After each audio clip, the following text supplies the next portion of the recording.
Saat ini kami informasikan bahwa Bapak Ibu dapat mengikuti ibadah online GBI Rayon 1D pada jam tayang premier pukul 6 pagi dan streaming dapat Bapak Ibu akses sepanjang hari. Doa pagi GBI Rayon 1D diadakan setiap hari Senin hingga Sabtu pukul 6 hingga 7 pagi online dengan menggunakan aplikasi Zoom.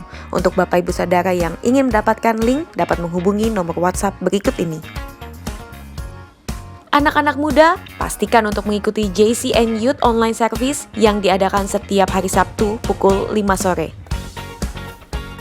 Kami rindu untuk melayani jemaat yang membutuhkan dukungan doa secara khusus dapat menghubungi nomor berikut ini.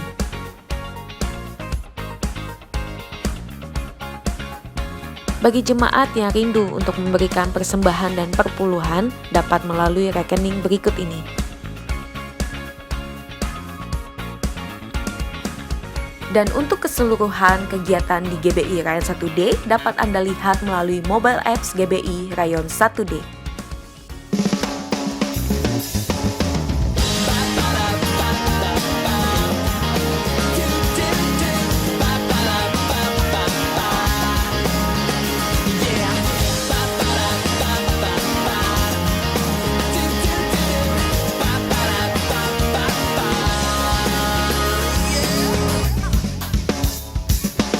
In the secret, in the quiet place. Berbagai macam aktivitas harus terus kita jalani. Namun kesehatan kamu adalah yang terpenting. Yuk kita budayakan hidup bersih dan sehat dengan cara jaga kebersihan tangan kamu. Selalu upayakan mencuci tangan kamu dengan sabun ataupun hand sanitizer. Dalam kondisi tangan yang belum bersih, hindari menyentuh area wajah kamu, khususnya mata, hidung, dan mulut. Kemanapun kamu pergi, jangan lupa untuk selalu menggunakan masker. Selalu terapkan etika batuk dan bersin dengan cara menutup hidung dan mulut menggunakan lengan dalam baju kamu. Selalu menjaga jarak dengan orang lain minimal 1 meter untuk menghindari penyebaran virus. Kita semua hidup bersih dan sehat, karena kamu penting. Selamat hari Minggu. Saya percaya kasih setia Tuhan selalu baru setiap pagi. Voice of Pentecost kali ini akan membahas mengenai dinamika kesembuhan ilahi. Apakah kamu pernah mengalami sakit dan disembuhkan Tuhan melalui mujizat? Atau malah pernah lihat orang yang sakit dan didoakan tapi nggak sembuh-sembuh? Jadi sebenarnya kesembuhan ilahi itu beneran ada atau enggak sih? Dan apakah pelayanan kesembuhan ilahi masih sesuai dengan kemajuan zaman now? Dalam Alkitab ada ratusan ayat janji Tuhan bagi kesembuhan umatnya. Banyak peristiwa dicatat orang-orang mengalami kesembuhan secara mujizat. Contohnya dalam Perjanjian Lama, Raja Hizkia yang disembuhkan atau Naaman yang disembuhkan dari penyakit kusta dan masih banyak lagi. Perjanjian Baru juga mencatat ada begitu banyak peristiwa mujizat kesembuhan ilahi, baik melalui pelayanan Tuhan Yesus maupun melalui pelayanan para rasul. Nah, sebagai insan Pentakosta, kita percaya bahwa kesembuhan ilahi terjadi karena pengorbanan Tuhan Yesus di atas kayu salib. Kita percaya bahwa mujizat tetap terjadi sampai sekarang karena Allah masih terus melakukan perbuatannya yang ajaib yang melampaui kemampuan manusia dan hukum alam. Yang harus kita pahami sebagai insan Pentakosta adalah bahwa pengajaran Injil harus berpusat kepada Yesus yang adalah juru selamat kita, penyembuh yang membaptis dengan Roh Kudus, yang menguduskan kita dan Raja yang akan datang kembali. Jadi, pelayanan kesembuhan ilahi tidak terpisahkan dalam pemberitaan Injil karena Tuhan Yesus adalah Sang Penyembuh. Pelayanan kesembuhan ilahi ini bisa melalui doa dari hamba Tuhan maupun doa pribadi si penderita penyakit itu sendiri. Tempatnya bisa di mana aja. Bisa dari KKR, ibadah onsite, ibadah online, atau bahkan dari rumah loh. Ada 2 hal yang akan kita bahas terkait dinamika pelayanan kesembuhan ilahi ini. Yang pertama, apakah semua orang sakit yang didoakan pasti mengalami kesembuhan? Kalau janji Tuhan sih, ya dan amin. Tuhan Yesus sudah mati di kayu salib untuk kesembuhan kita. Terus kok nggak sembuh? Masalahnya bukan ada di janji Tuhannya, tapi ada di faktor yang mungkin ada di dalam diri kita yang harus diselesaikan lebih dulu. Forum Teolog GBI dalam pandangan teologis tentang penyakit memaparkan ada beberapa fakta mengenai penyakit. Yang pertama, ada penyakit akibat dosa kita. Yang kedua, ada hukuman Allah. Yang ketiga, karena perizinan dan kedaulatan Tuhan. Yang keempat, penyakit karena kejahatan iblis. Yang kelima, penyakit karena ulah manusia yang tamak, serakah, korup, dan destruktif. Untuk itulah kita perlu terbuka, mengaku dosa kita, memohon dan berdoa dengan iman. Seperti yang tertulis dalam Yakobus 5 ayat yang ke-14 sampai 16. Pelayanan ini merupakan bagian dari pelayanan yang dilakukan gereja. Tetapi hamba Tuhan dan gereja bukanlah sang penyembuh. Yang menyembuhkan tetap Tuhan Yesus sendiri. Hamba Tuhan dan gereja hanyalah alatnya. Jika seseorang didoakan dan gak sembuh saat itu juga, bukan berarti kita boleh seenaknya bilang, wah kamu gak beriman nih. Atau wah kurang doa ya. Proses kesembuhan ada yang langsung terjadi, yang artinya langsung sembuh setelah didoakan. Namun ada juga yang harus melalui beberapa proses, seperti konseling. Atau didoakan beberapa kali baru mengalami kesembuhan. Yang kedua, apakah pelayanan kesembuhan ilahi masih sesuai atau relevan dengan situasi saat ini? Sudah jelas, perintah Tuhan bagi kita sebagai anak Tuhan untuk mendoakan orang sakit tidak pernah dicabut. Justru pelayanan ini berjalan selaras dengan penginjilan. Namun kenyataannya gak mungkin dong kita bikin acara di lapangan bola terus ngumpulin semua orang yang sakit. Atau datang seenaknya ke rumah sakit. Apalagi ke ruang isolasi penderita COVID. Dan mendoakan mereka secara langsung agar mereka mengalami kesembuhan. Kenapa gitu?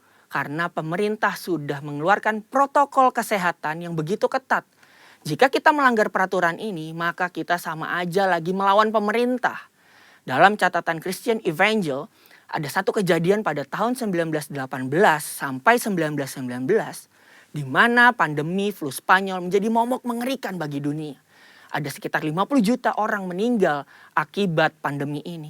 Tetapi yang menarik, insan Pentakosta pada saat itu mengikuti anjuran pemerintah untuk meniadakan pertemuan ibadah dan mengkarantina yang sakit.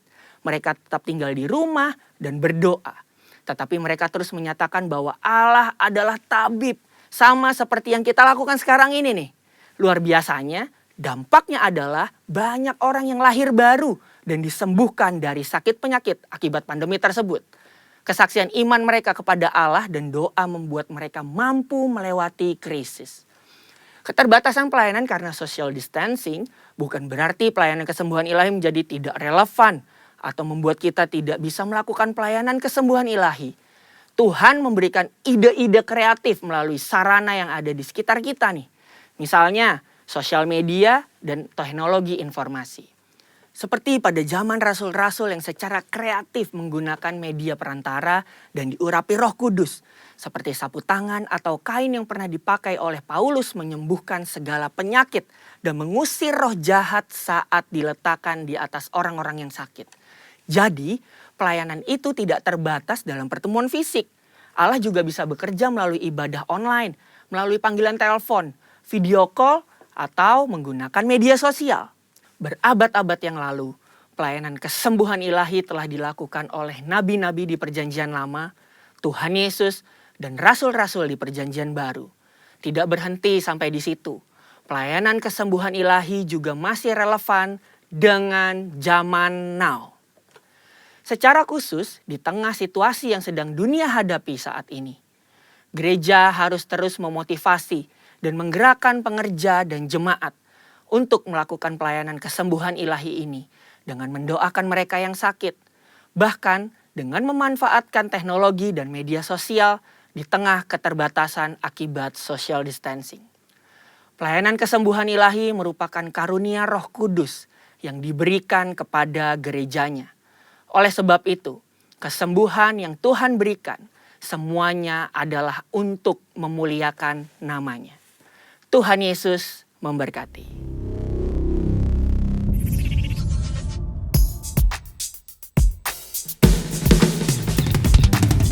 Shalom jemaat yang bersukacita di dalam Tuhan. Sebab ada tertulis, setiap bumi ini akan dipenuhi dengan pengetahuan tentang kemuliaan Tuhan. Seperti air yang menutupi dasar lautan. Kita percaya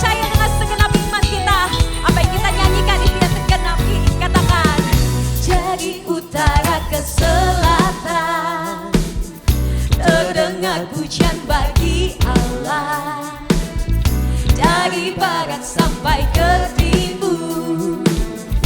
Nama Yesus disanjung tinggi, dari pulau-pulau, lembah-lembah, gunung-gunung yang tinggi. Kemuliaannya disaksikan, kebesarannya diciptakan. Yesus, Yesus, nama Yesus, nama Yesus disanjung tinggi, dari pulau-pulau, lembah-lembah, gunung-gunung yang tinggi. Allahku dahsyat berkuasa, seluruh bumi sujud menyembah, tinggikan namamu. Allahku dahsyat berkuasa, seluruh bumi sujud menyembah, tinggikan namamu. Kemuliaannya disaksikan, kebesarannya diciptakan. Yesus, Yesus, nama Yesus, hanya namamu. Nama Yesus disanjung tinggi, dari pulau-pulau, lembah-lembah, gunung-gunung yang tinggi. Come on.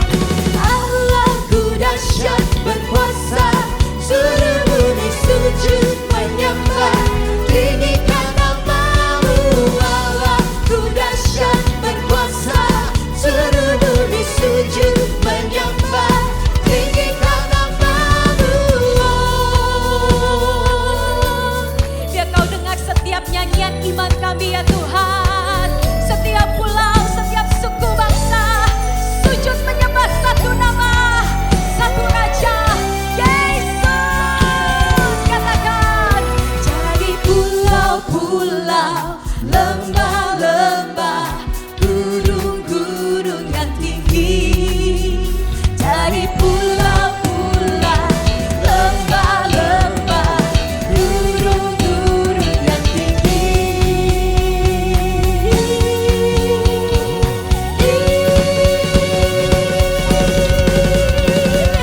Allahku dahsyat berkuasa, seluruh bumi sujud menyembah, tinggikan namamu. Allahku dahsyat berkuasa, seluruh bumi sujud menyembah, tinggikan namamu. Allahku dahsyat berkuasa, seluruh bumi sujud menyembah, tinggikan namamu. Allahku dahsyat berkuasa, seluruh bumi sujud menyembah, tinggikan namamu. Tinggikan namamu. Tinggikan namamu. Yes, Lord. Come on, katakan, Allahku dahsyat. Sorak-sorai tepuk tangan buat Tuhan kita yang dahsyat. Thank you Lord God. Kau dahsyat Tuhan, selamanya dahsyat. Ini nyanyian yang keluar dari hati yang mengasihi Tuhan. Ini nyanyian yang keluar dari cinta kami kepadamu Tuhan.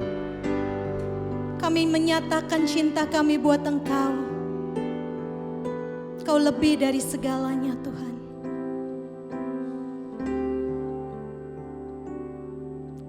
Yesus, ku cinta Kau, ku tinggikan, ku agungkan. Aku kan memuji-Mu, baik di dalam suka dan duka.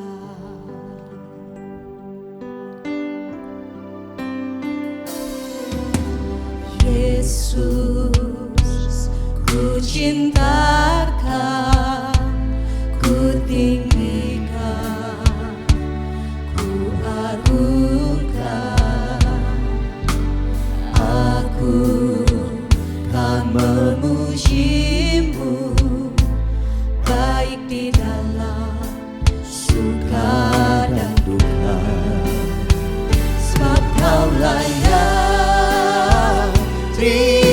pujian, sebab Kau layak. Terima pujian, sebab Kau layak. Ku agungkan Yesus, Raja di atas segala raja.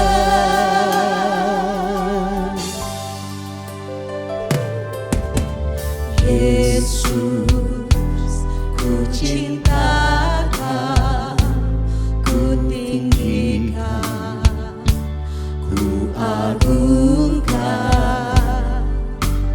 Aku kan memuji-Mu, baik di dalam suka dan duka, sebab Kau layak. Terima pujian, sebab Kau layak. Terima pujian, sebab Kau layak. Ku agungkan Yesus, Raja di atas segala raja, sebab Kau layak. Terima pujian, sebab Kau layak. Terima pujian, sebab Kau layak. Ku agungkan Yesus, Raja di atas segala raja.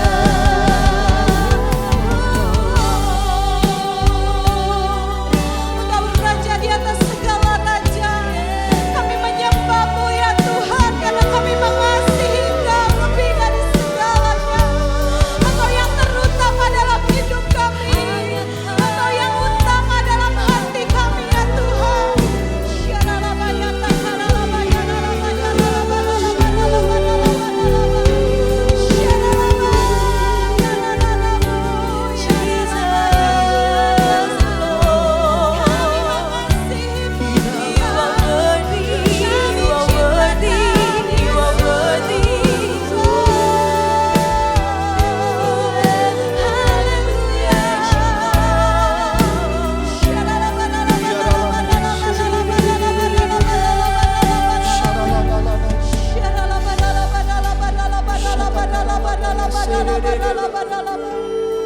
Sebab Kau layak.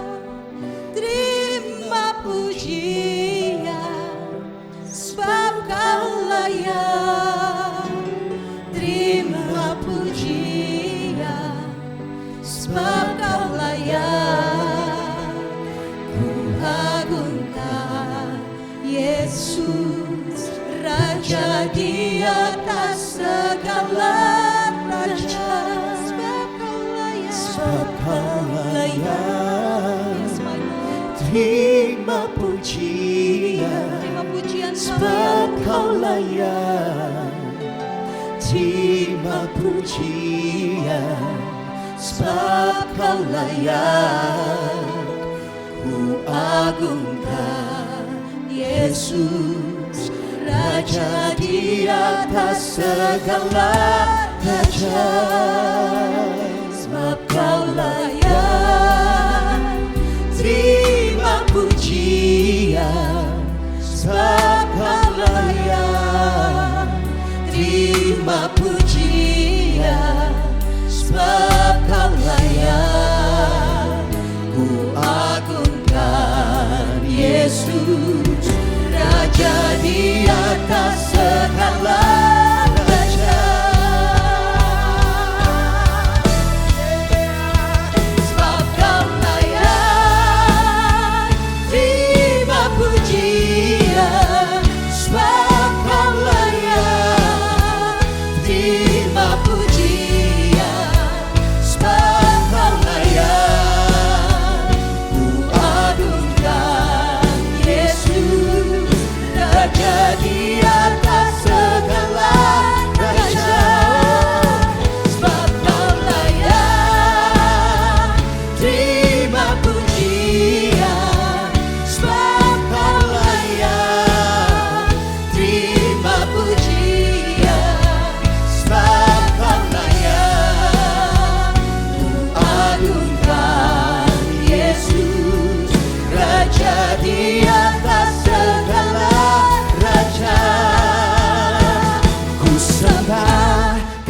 Tuhan, ku mengangkat tanganku selamanya. Kau ajaib bagiku, oh ku sembah Kau Tuhan. Ku mengangkat wajahku selamanya. Kau hebat bagiku, ku sembah Kau, oh ku sembah Kau Tuhan. Ku mengangkat tanganku, yeah. Selamanya Kau ajaib, oh ku sembah Kau Tuhan. Ku mengangkat wajahku selamanya. Kau ajaib bagiku, haleluya. Haleluya, oh haleluya, oh haleluya, haleluya. Come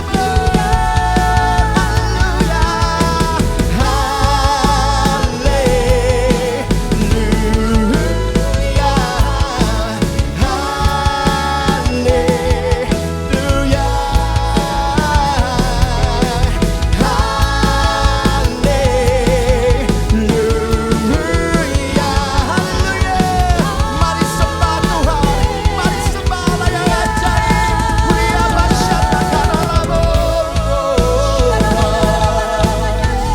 kami datang, kami sembah Engkau ya Tuhan. Engkau ajaib, Engkau dahsyat, Engkau luar biasa, Engkau mulia Tuhan. Lord, mari sekali lagi angkat tanganmu, katakan haleluya. Come on. Haleluya, haleluya,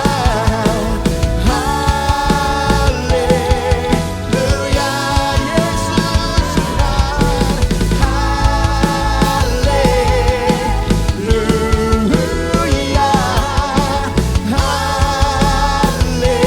kami sembah, oh ku sembah Kau Tuhan.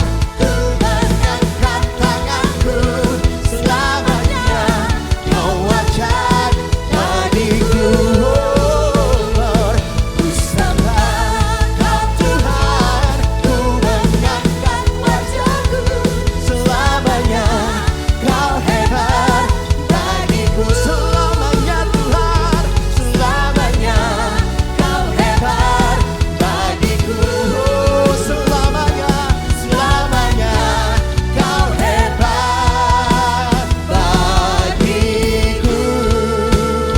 Kemuliaan hanya bagimu, Allah yang hebat, Allah yang ajaib.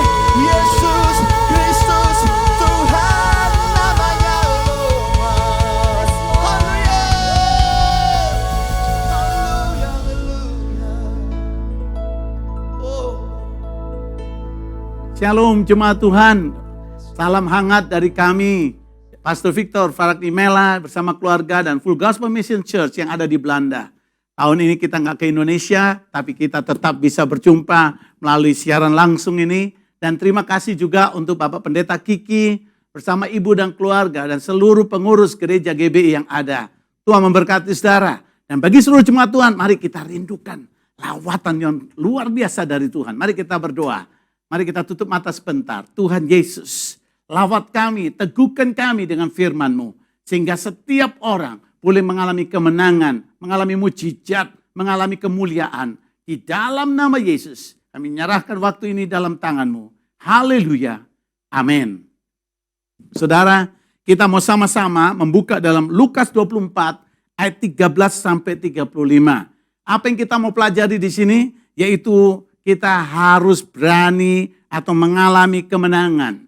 Gitu. Itu sebabnya tema kita yaitu penghalang iman. Kita harus lihat penghalang apa yang membuat kita nggak mengalami kemenangan dari Tuhan. Ya, bulan Agustus yang lalu kita rayakan kemerdekaan Indonesia. Yang ke-75, itu luar biasa. Sayang kalau ada orang tinggal di negara merdeka tapi dia nggak mengalami merdeka. Ada banyak orang Kristen yang mestinya alami kemerdekaan tapi tidak mengalaminya. Kenapa? Karena imannya ya terhalang. Mari kita lihat bagian ini dalam Lukas 24 dikatakan ayat 13 sampai 35, setelah Yesus bangkit dari kematian itu sebenarnya ada satu peristiwa, dua murid berjalan ke Emmaus dan dikatakan pada ayat yang ke-16. Dikatakan pada 16, tetapi ada sesuatu menghalangi mata mereka sehingga mereka tidak dapat mengenal dia, tidak mengenal Yesus. Mari kita lihat 15-nya. Ketika mereka sedang bercakap-cakap dan bertukar pikiran, datanglah Yesus sendiri mendekati mereka, lalu berjalan-jalan bersama dengan mereka. Dari cerita ini kita temukan, saudaraku, yang pertama, yang membuat mereka nggak bisa melihat Yesus. Yesus sendiri jalan dengan mereka, tapi mereka nggak bisa lihat.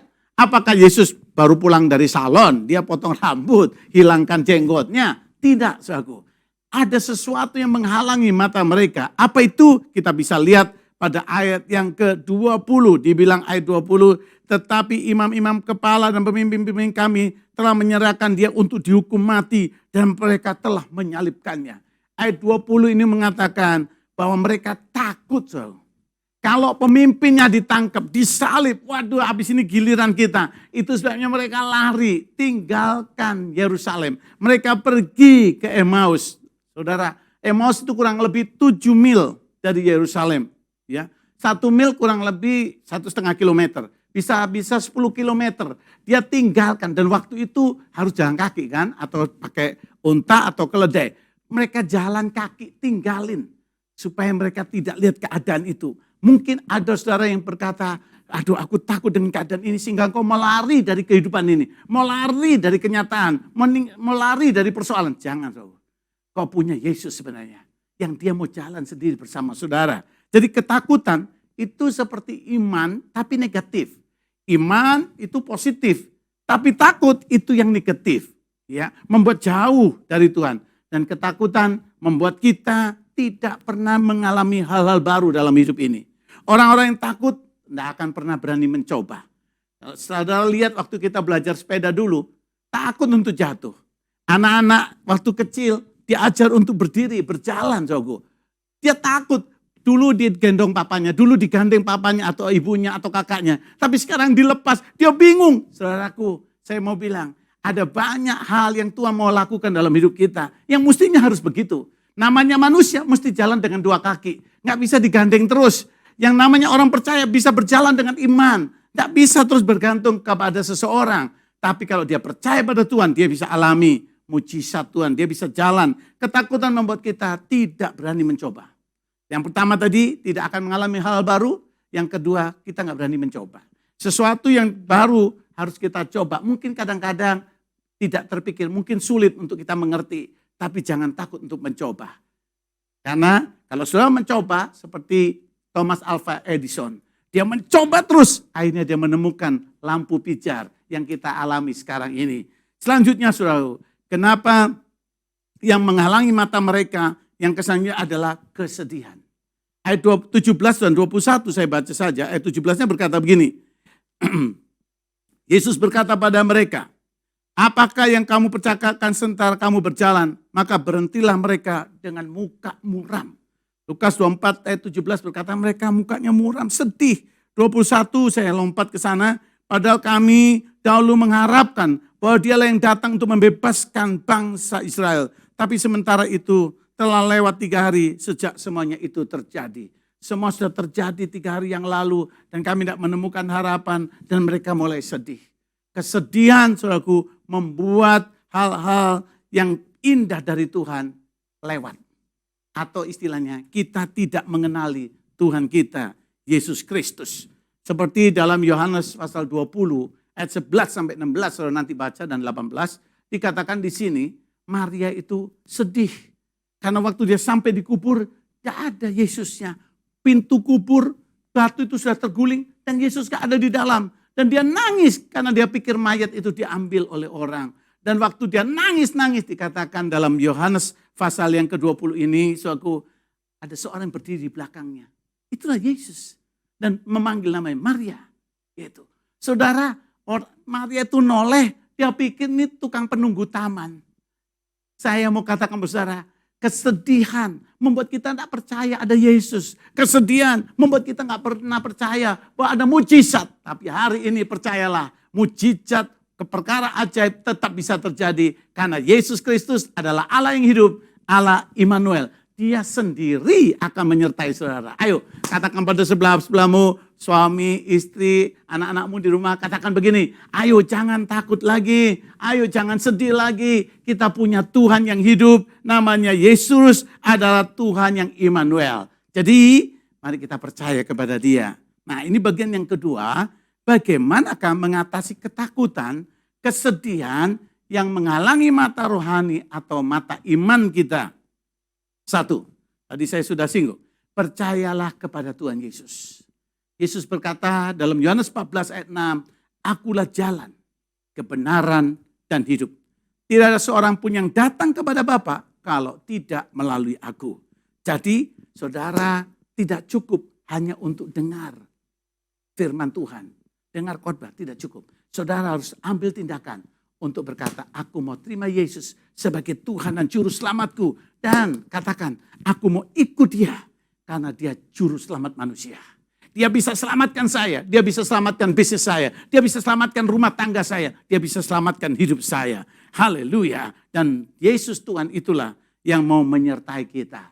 Dalam Matius 28 ayat yang ke-20b dikatakan, aku mau menyertai kamu sampai kesudahan alam. Dunia boleh apa saja bergelora.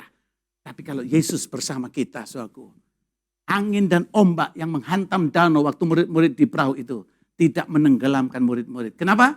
Karena ada Yesus dalam perahu itu dan Dia bisa teduhkan semuanya. Nah selanjutnya saudara, agar ini iman kita bertumbuh, kita harus membaca dan mendengarkan firman Tuhan. Nah kita akan lihat sama-sama ayat ini, kita akan sama-sama lihat gitu. Agar iman kita bertumbuh, kita harus baca, dengarkan firman Tuhan. Kenapa? Karena kalau iman bertumbuh, membuat semua yang menghalangi mata rohani kita bisa pergi. Haleluya. Yaitu baca firman Tuhan. Roma 10:17. Iman timbul dari pendengaran firman. Jadi kalau saudara tidak dengar firman, saudara cuma habiskan waktu dengan kesedihan misalnya, atau saudara pergi untuk liburan dan melupakan Tuhan, melupakan firman, tambah habis iman saudara pada alami mujizat. Tapi saya percaya saudara dengan firman ini rindu untuk alami mujizat, itu saudara ambil firman Tuhan, dengarkan firman Tuhan. Karena firman itu yang membebaskan kita. Yang selanjutnya, percaya pada Tuhan itu berarti kita mau andalkan Tuhan. Jadi kunci bagaimana ketakutan itu bisa pergi, atau yang menghalangi iman mata rohani kita, yaitu percaya pada Tuhan Yesus. Yaitu terimalah Dia. Dan selanjutnya agar iman kita bertumbuh, baca firman Tuhan. Dan yang ketiga, percayalah pada Tuhan bahwa Tuhanlah andalan kita. Nah selanjutnya berdoalah, ini penting. Jadi bagaimana mengatasi ketakutan? Yang pertama percayalah pada Tuhan Yesus dengan beberapa tadi bagiannya. Yang kedua berdoalah. 2 Tarik 20 ayat 3-6. Saudara, pada ayat itu dikatakan Yosafat menjadi takut karena Bani Moab dan pasukan Mionim mau menyerang mereka. Ketakutan luar biasa. Yosafat, mari kita lihat sama-sama 2 Tarik 20 dikatakan begini. 2 Tarik 20, mari kita lihat sama-sama. Haleluya. Yes.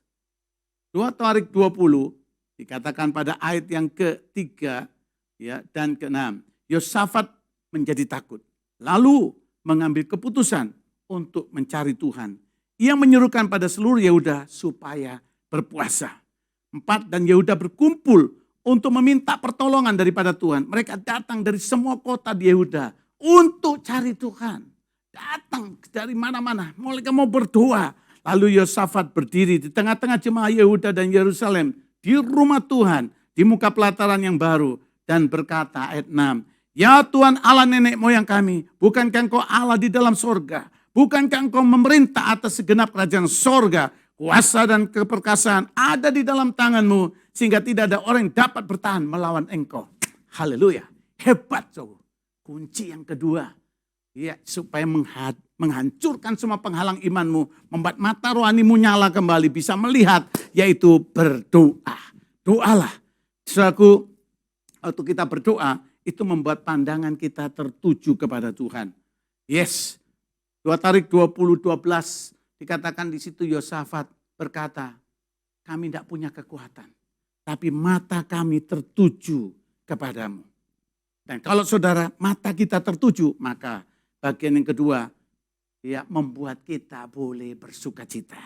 Muka kita nggak jadi muram, kata Mazmur 34 ayat 6 dan 7. Dalam Alkitab Bahasa Indonesia, Mazmur 34 mengatakan begini, saya baca saja supaya saudara diteguhkan. Mazmur 34 ayat 6 dan 7 berkata begini, haleluya.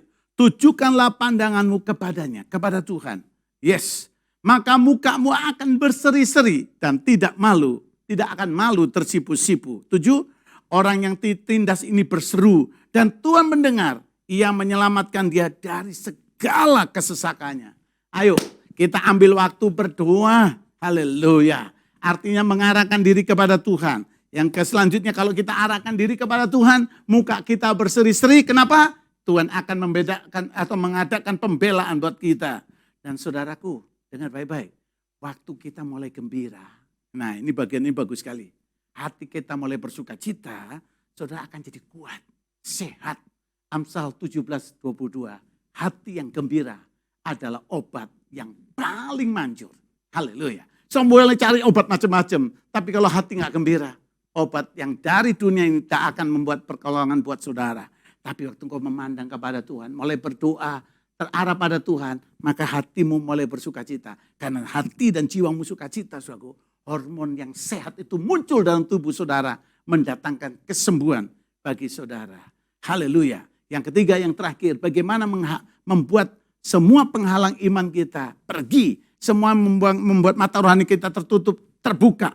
Yaitu apa? Yang ketiga, izinkan Roh Kudus menaungi hidup saudara. Izinkan Roh Kudus menaungi hidup saudara.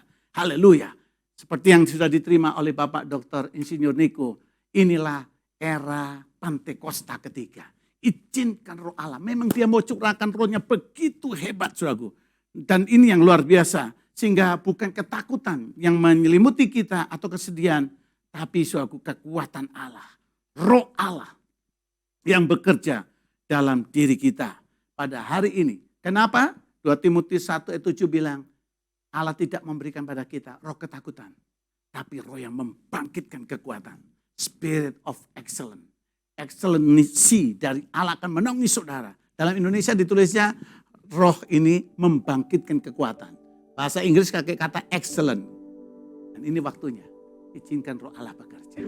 Buka hatimu dan biarkan roh Allah bekerja. Mari kita berdoa sama-sama. Katakan, Tuhan lawat saya. Di dalam Yesus Kristus.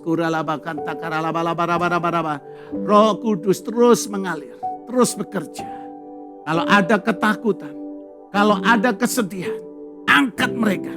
Mereka yang dalam kesakitan. Mereka yang dalam ketakutan dengan masa resesi. Masa pandemi dan sebagainya.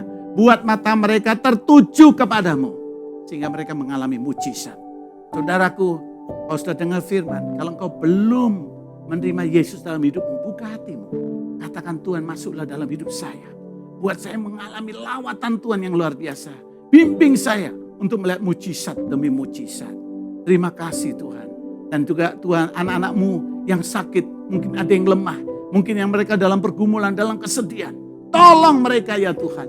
Campur tangan dan buat mujizat dalam hidup mereka. Kalau sudah tidak keberatan, taruh tanganmu di dadamu. Katakan, ini aku Tuhan. Jamah aku. Kalau engkau dalam pergumulan rumah tangga, katakan, ini aku Tuhan. Ini rumah tanggaku. Kalau engkau dalam ketakutan dalam usahamu, katakan, ini aku Tuhan. Ini usahaku. Hai anak-anak muda, kalau engkau takut dengan masa depan, katakan, ini aku Tuhan. Seperti Yosafat, dia memandang pada Tuhan. Dia jadi takut. Dan sekarang izinkan roh Allah bekerja. Di mana ada roh Allah, di situ ada kemerdekaan. 2 Korintus 3:17. Izinkan roh Allah bekerja. Terus anak-anak Tuhan mulai bahasa roh. Ubah pandangan kami Tuhan. Ubah keyakinan kami. Supaya kami alami mujizat-Mu. Di dalam nama Yesus. Di dalam nama Yesus. Tuhan, kalau ada beberapa orang yang sudah disembuhkan Dalam firman-firman Tuhan yang hamba sudah sampaikan, buat juga kesembuhan-kesembuhan di antara anak-anakmu. Dalam nama Yesus yang mendengar firman Tuhan hari ini juga. Terima kasih Tuhan, terima kasih Yesus. Kami bersyukur sekali lagi berkati gereja ini. Dan biarlah gereja ini boleh menjadi berkat bagi banyak orang. Di dalam nama Tuhan Yesus kami berdoa. Haleluya. Amin. Amin. Tuhan memberkati saudara. Shalom Bapak sekalian, kita sudah mendengar kebenaran firman Tuhan yang sudah diberitakan. Sebelum kita menutup ibadah ini, saya ajak Bapak sekalian untuk kita angkat tangan di hadapan Tuhan. Kekasih Tuhan Yesus Kristus saat ini, terimalah damai, sejahtera, sukacita, kebahagiaan, kesembuhan, pemulihan, bahkan berkat yang berlimpah-limpah daripada Bapa di surga melalui Putranya yang tunggal, Yesus Kristus Tuhan, dan melalui persekutuan yang manis dengan Roh Kudus menyertai saudara sekalian. Mulai hari ini sampai Tuhan Yesus Kristus datang untuk kedua kalinya, bahkan sampai selama-lamanya. Yang percaya, mari setiap kita mengatakan sama-sama, amin. Tuhan Yesus memberkati. Shalom. Dari pulau-pulau, lembah-lembah, gunung-gunung yang tinggi,